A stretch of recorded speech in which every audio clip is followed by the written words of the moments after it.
Welcome back to episode 29 of our Ocarina of Time walkthrough. When we left the Temple of Time, where we took a 7-year nap after visiting the Sacred Realm and learning how Ganondorf followed us in, he had stolen a piece of the Triforce for himself and using it turned the world evil, while we slumbered away in order to become old enough to fulfill our destiny of becoming the hero of time. We learned from Sherik that we must awaken the 5 remaining sages in order to defeat Ganondorf and save the land of Hyrule.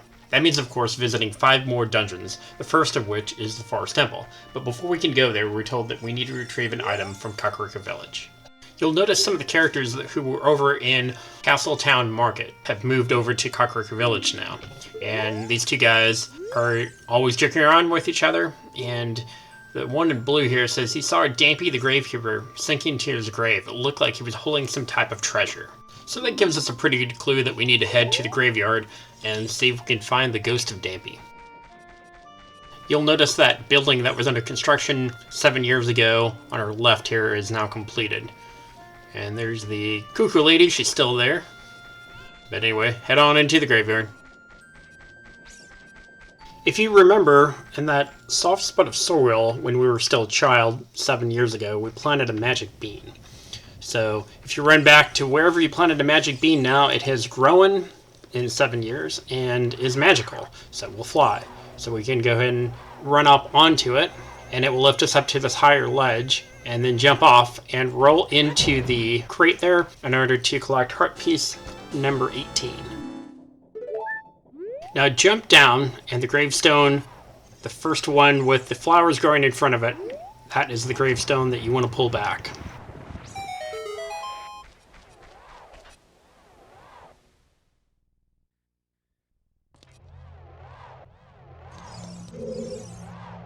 And who might we find in here but the dearly departed Dampy? No longer alive, but still has a minigame for us. He's confident in his speed and he wants to race you. So, alright. Anyway, he throws down those fires as he runs along and you have to keep up with him.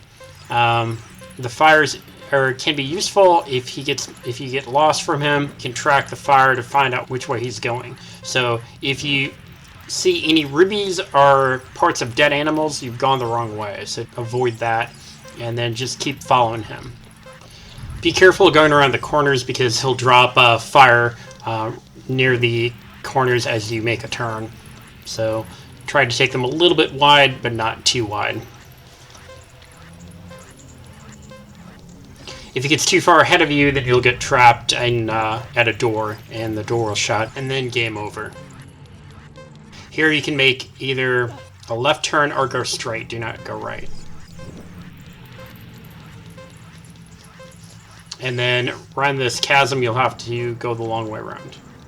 You'll have an item later that would let you cut it, but at this point you can't do that.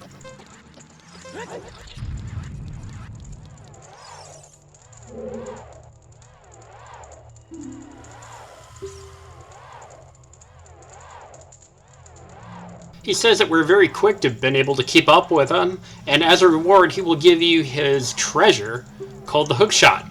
It's a spring-loaded chain that will pull you to any spot where it hooks. This thing is actually pretty super cool because it will allow you to hook onto anything that's wood. If you hit metal, it'll just bounce off of it, but if it's wood, you can hook onto it and it will pull you up to it. You can also, sort of like a similar function to the boomerang, hook on to items and bring them to you.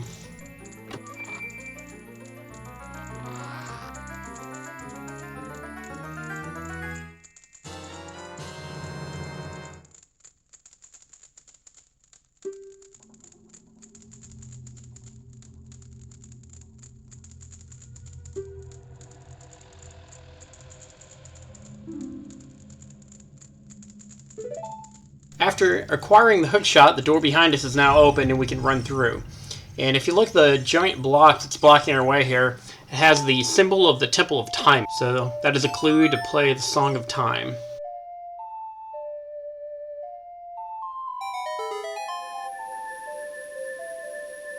And with that, the stone vanishes and we can continue on our way. Run up the steps and we'll find ourselves in the room of the windmill. So you could have gone in here as a child, and the phonogram man would still be playing his phonogram, exactly like he is now. Anyway, I'll show you how the hookshot works here. So pull out the hookshot and then aim with the red dot. Aim where you want to go, and if it's wood, you'll be transported over to it, and here we can collect heart piece number 19. Alright, time to jump down, and we'll talk to Phonogram Man, who's nicely been playing all this music for us for all these years and is still playing. He seems rather irritated, though, right now. Grr. I'll never forget what happened on that day 7 years ago. What could have possibly happened? That Ocarina Kid's fault. Could he be talking about us? Is there some type of time paradox going on here? So pull out your ocarina, and he's going to get even more upset because we have an ocarina. What the heck? He's going to think, that reminds me of that time that kid did that thing. I guess he doesn't think maybe we're that kid, huh? But anyway, he played a strange song, and he'll never forget. And we'll learn the Song of Storms here.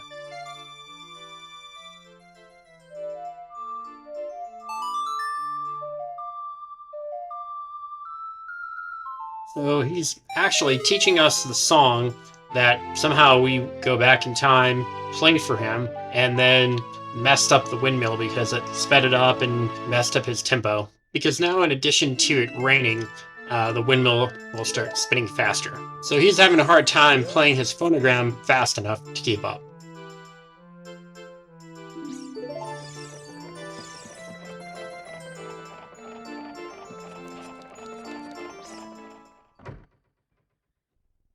Alright, we're going to run back to the graveyard and do Dampy's race one more time. If you can get a race time of 1 minute or less, then we can earn a piece of heart.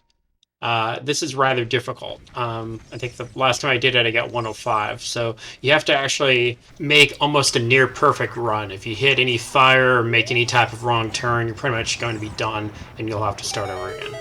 So to get this piece of heart is not easy, and if you want to get it, it may take quite a few attempts.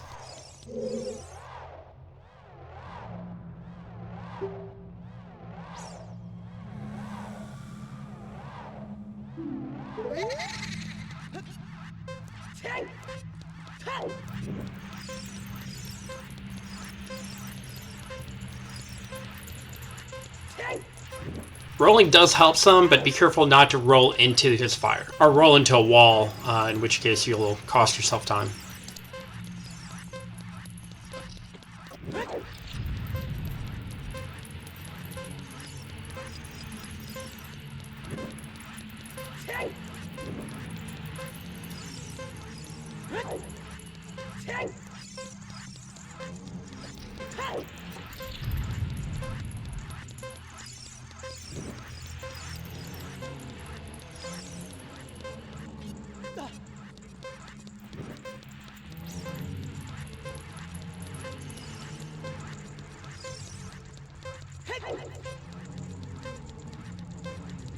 Right here, if you can roll between the torch and the left corner of the door, that's the fastest way into the room.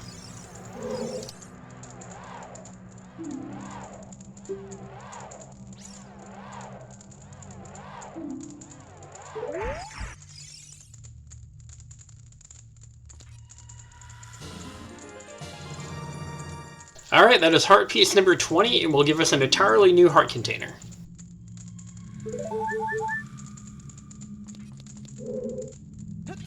Alright, as an adult now, there's a bunch of new side quests that we can start. So we're going to head on out and talk to the Cuckoo Lady, and that will be the beginning of another rather lengthy side quest. But we'll do it in parts, not all at one time.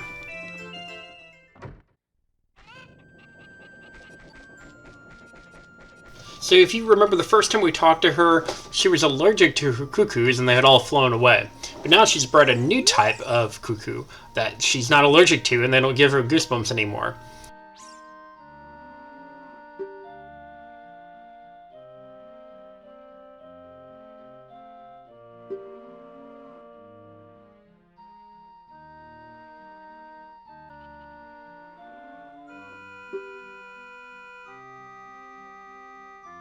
So it seems her cuckoos are not too happy because they haven't been able to wake up anybody. So she wants us to take an egg of a cuckoo and bring it back to her after it's in a better mood.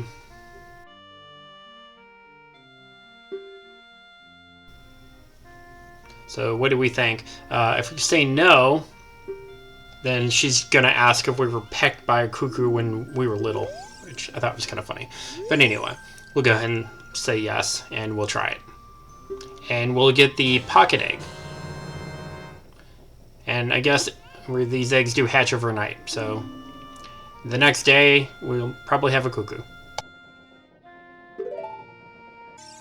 Alright, I'm going to go ahead and play Sun Song here because there's one gold statula that we can grab real quick, and he just comes out at night. So gold statulas now appear in places where they were not before because things have changed a bit over 7 years. And we'll also need to use our new hook shot in order to collect this token. Alright, we're going to go and climb the steps right here on our left, and then hook shot up onto the roof of the statula house.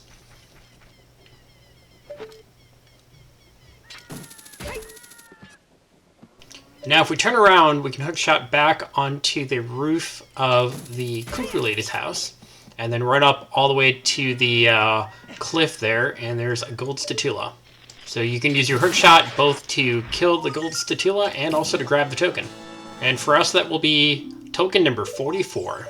Well, thank you for joining me. Please join me again for episode number 30, where we will go to Lulu Ranch and get a Poda.